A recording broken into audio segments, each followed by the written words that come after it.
Hello developers, welcome back to the channel learn with Sakshi.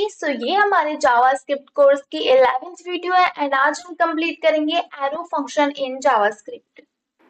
For notes आप Telegram channel join कर सकते हैं and complete playlist का link आपको description box में मिल जाएगा। अगर आपने बाकी सभी वीडियोस नहीं देखी हैं तो आप वहां जाकर चेक कर सकते हैं। नेक्स्ट है हमारा arrow function in JavaScript. Arrow function are concise syntax for writing function expression. Function expression को लिखने का ही हमारा एक नया तरीका है, वो किस तरह से हम देखेंगे बाय प्रैक्टिकल। फंक्शन एक्सप्रेशन भी एक बार मैं आपको दिखा देती हूँ कि किस तरह से होता है। अगर आप चैनल पे नए हैं तो आपने अभी नहीं पढ़ा है तो देख लीजिए एक बार से। Function expression is the way to store function in variable.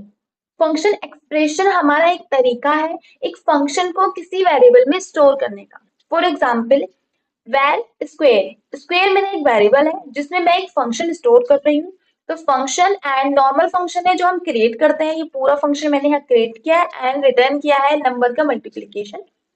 तो जब हमें इसको कॉल करना होगा तो हम लॉग में डायरेक्टली फंक्शन नहीं कॉल करेंगे। अब फंक्शन को कॉल करने के लिए कुछ तो हमें नेम चाहिए होगा, तो यहाँ पर हम यूज करते हैं अपने वेरिएबल का नेम। तो स्क्वायर मेरे वेरिएबल का नेम हुआ, देन उसमें ही हम अपने फंक्शन के जो आर्ग्यूमेंट पास करेंगे यहाँ से पास कर देंगे।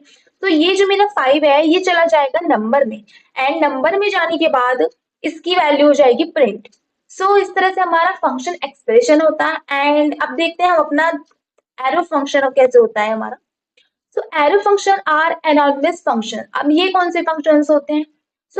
एनोनिमस फंक्शन वो फंक्शन होते हैं जिनका कोई नेम ही नहीं होता है। विदाउट नेम के फंक्शंस को हम एनोनिमस फंक्शन बोलते हैं एंड इनको हम लैम्डा फंक्शंस भी बोलते हैं। फॉर एग्जाम्पल यहाँ पर सिंटैक्स में देखिए मैंने एक लेट, पहले मैंने लेट से ले रही हूँ अपना वेरिएबल। लेट माई फंक्शन, अब माई फंक्शन मेरा फंक्शन का नेम नहीं है, माई फंक्शन मेरा एक वेरिएबल है। वेरिएबल में मैं अपने फंक्शन को स्टोर कर रही हूँ। यहाँ जैसा आप देखेंगे सिर्फ पैरेंथेसिस है, कोई फंक्शन कीवर्ड नहीं है, कोई फंक्शन का नेम नहीं है। डायरेक्टली हम पैरेंथेसिस से अपने फंक्शन को क्रिएट कर सकते हैं। देन इंपॉर्टेंट चीज एरो फंक्शन में है एरो, एंड एरो क्रिएट होता है equals to and greater than के साइन से। This arrow indicates that it is arrow function. Arrow function बाकी अपना कोड जैसे हम बाकी फंक्शन में लिखते थे सेम वैसे ही लिखेंगे, सिर्फ डिफरेंस है तो सिर्फ इतने पार्ट का। अब देखते हैं अपने बाय प्रैक्टिकल की हम इसको किस तरह से कर सकते हैं। चलते हैं अपने VS कोड में एंड करते हैं। सबसे पहले मैं एक रेगुलर फंक्शन क्रिएट करूंगी, देन मैं उसको आपको एरो फंक्शन में कन्वर्ट करके दिखाऊंगी कि किस तरह से हम अपने नॉर्मल रेगुलर फंक्शन को एरो फंक्शन में क्रिएट कर सकते हैं। वेरिएबल का नेम दे रही हूँ यहाँ पे मल्टीप्लाई। ये मेरा वेरिएबल है एंड नॉर्मल फंक्शन क्रिएट करने के लिए हमें लेना होगा फंक्शन कीवर्ड। देन यहाँ पर मुझे देने हैं पैरामीटर्स, तो मैं 2 पैरामीटर पास कर रही हूँ यहाँ पर एंड डायरेक्टली मैं यहाँ से रिटर्न कर दूंगी x इंटू वाई।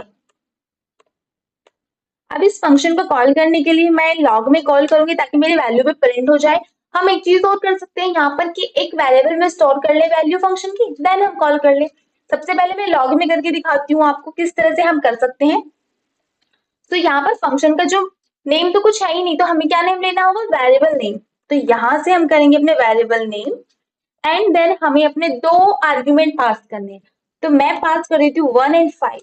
अब इसकी मल्टीप्लीकेशन हम कर रहे हैं, एक बार कर लेते हैं अपने कोड को रन एंड 1 मिनट में इसको क्लियर कर देती हूँ। लास्ट कोड आ रहा है मेरा। न्यू टर्मिनल में मैंने रन किया एंड मैं दिखाती हूँ आपको आउटपुट। दिस इज 5, तो हमारी मल्टीप्लीकेशन हो गई है बाय रेगुलर फंक्शन। एक बार आपको मैं वैल्यू किसी एक वेरिएबल में भी स्टोर करके दिखा देती हूँ। सपोज मैंने यहाँ पर लिया रिजल्ट एंड यहाँ से हम अपने मल्टीप्लाई को कॉल कर सकते हैं।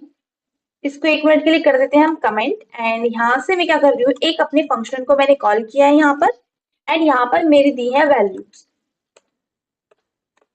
देन हम प्रिंट कराने के लिए रिजल्ट को डायरेक्टली प्रिंट करा सकते हैं। तो ये एक तरीका भी आप यूज कर सकते हैं जब भी आपको अपने कोड को इस तरह से यूज करना है, किसी वेरिएबल में भी आप यूज कर सकते हैं। नाउ देखते हैं एरो फंक्शन, हम सेम इसी कोड को एरो फंक्शन में किस तरह से कन्वर्ट कर सकते हैं। एरो फंक्शन क्रिएट करने के लिए भी हमें एक वेरिएबल चाहिए होगा, तो वेरिएबल नेम में सेम दे देती हूँ। अब सबसे इंपॉर्टेंट चीज है कि हम पैरेंथेसिस देते हैं, सिर्फ कोई फंक्शन का नेम नहीं देते हैं, ना ही फंक्शन कीवर्ड देते हैं। तो पैरेंथेसिस हो गए एंड यहाँ पर मुझे, जैसे मैंने यहाँ पर x एंड y पास किए थे, तो मुझे यहाँ पर भी पैरामीटर्स चाहिए। अब पैरामीटर पास करने के लिए मैं सिंपल इस तरह से पैरामीटर पास कर सकती हूँ। अब बात आती है एरो फंक्शन की। तो एरो फंक्शन के लिए इंपॉर्टेंट है हमारा एरो। हम देन क्रिएट करेंगे अपना एरो एंड देन हमारे कर्ली ब्रैकेट्स के अंदर आ जाएगा जितना भी हमें कोड लिखना है। सो यहाँ से मैं अपने कोड को कर लूंगी, लॉग में प्रिंट करके देखेंगे, देन मैं इसको आपको रिटर्न करके दिखाऊंगी। सो x इंटू वाई एंड हमें फंक्शन ऑब्वियसली कॉल करना पड़ेगा, तो फंक्शन कर लेते हैं कॉल एंड यहाँ से वैल्यू पास कर देते हैं 1 एंड 5। सेम वैल्यूज में पास कर रही हूँ जो मैंने लास्ट रेगुलर फंक्शन में की थी। सो इसको कर लेते हैं एक बार रन एंड हमारा आउटपुट आ गया है 5। सो लॉग में तो हमने यहाँ पर कर लिया, बट अगर हमें रिटर्न करना है तो वो किस तरह कर सकते हैं। सो रिटर्न करने के लिए डायरेक्टली हमें लिखना है return x into Y and अब जब रिटर्न होकर हमारी वैल्यू आ रही है तो हमें किसी चीज में तो स्टोर करानी होगी। लेट रिजल्ट में हम वैल्यू स्टोर करा लेते हैं एंड यहाँ पर कर देते हैं अपने फंक्शन को कॉल। ये होगी मेरा फंक्शन कॉल, सेम तरीके से होगा, देन मैं अपने लॉग में प्रिंट करा लूंगी अपने रिजल्ट को। सो ये इस तरह से हम रिटर्न भी कर सकते हैं अपने कोड को एंड हमारा आउटपुट सेम आया है। एंड डायरेक्टली आप लॉग में भी प्रिंट कर सकते हैं जैसे हमने यहाँ पर प्रिंट किया था। एक बार ये भी आपको दिखा देती हूँ मैं किस तरह से करेंगे। सो इसको कर देते हैं इस तरह से एंड अब देखते हैं किस तरह से हमारा आउटपुट। सो देखिए फिर से हमारा आउटपुट आ गया 5। सो एरो फंक्शन तो आप समझ गए हैं कि किस तरह से कन्वर्ट कर सकते हैं, बट एरो फंक्शन में और भी चीजें हैं जो हमें ध्यान से देखनी है एंड उनको हमें समझना है कि क्या क्या चीज होती है। तो इम्पॉर्टेंट ये 3 चीजें हम करेंगे, arrow function with no argument, arrow function with 1 argument and arrow function as an expression. तो सबसे पहले देखते हैं arrow function with no argument. तो जब भी हमें कोई, सपोज मैं यहाँ पर अब यूज कर रही हूँ कॉन्स्ट एंड यहाँ पर मैं फंक्शन का नाम दे देती हूँ से हेलो। ये h हमें बड़ा कैपिटल में लिखना होता है, एक मिनट।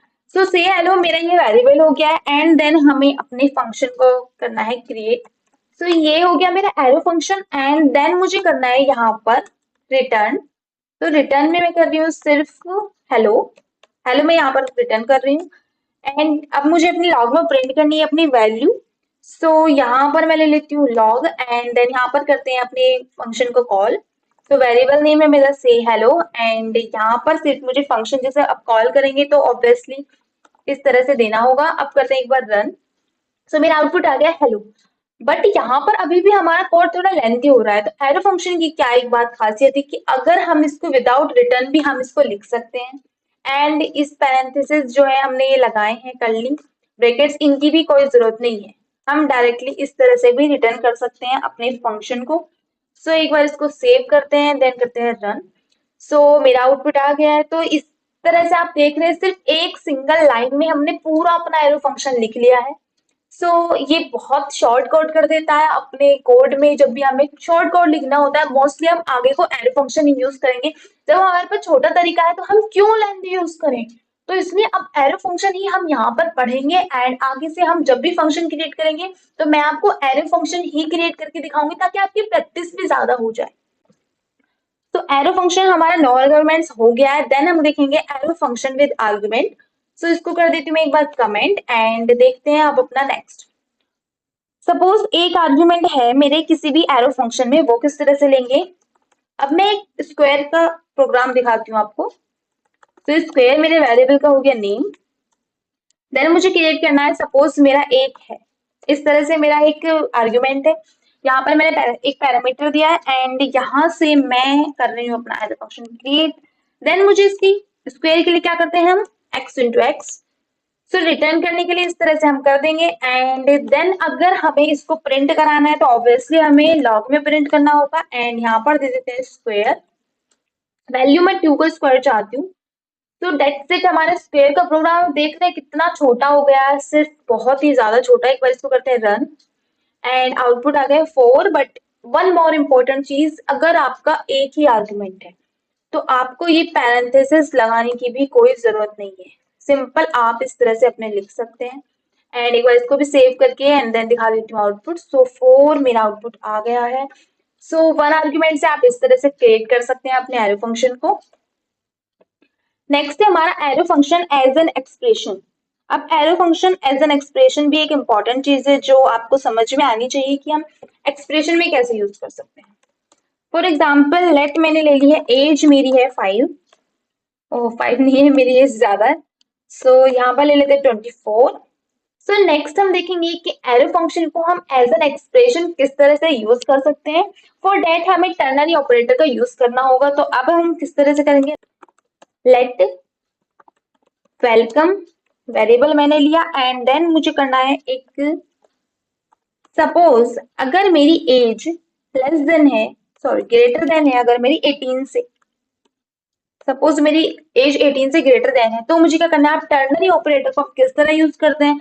अगर मैंने क्वेश्चन मार्क लगाया तो क्वेश्चन मार्क के बाद वाला जो हमारा स्टेटमेंट होगा वो हमारा एज ए ट्रू में काउंट होता है, एंड अगर मेरा ट्रू नहीं है देन हमारे कॉलन के बाद वाला होता है।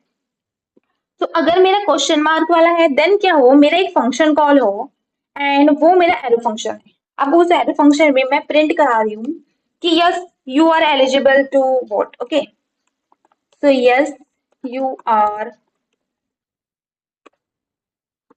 एलिजिबल। ओके, सो मैंने क्या किया है, अपनी फंक्शन को कर लिया है यहाँ पर एक बार कॉल, एंड अगर मैंने ये प्रिंट किया है इसके बाद अगर मेरा इंट सही नहीं है, मतलब अगर मेरी एज अगर लेस देन है देन मुझे क्या करना है। देन मैं दूसरे फंक्शन को कॉल करूंगी एंड यहाँ पर मैं प्रिंट करा लूंगी यू आर नॉट एलिजिबल,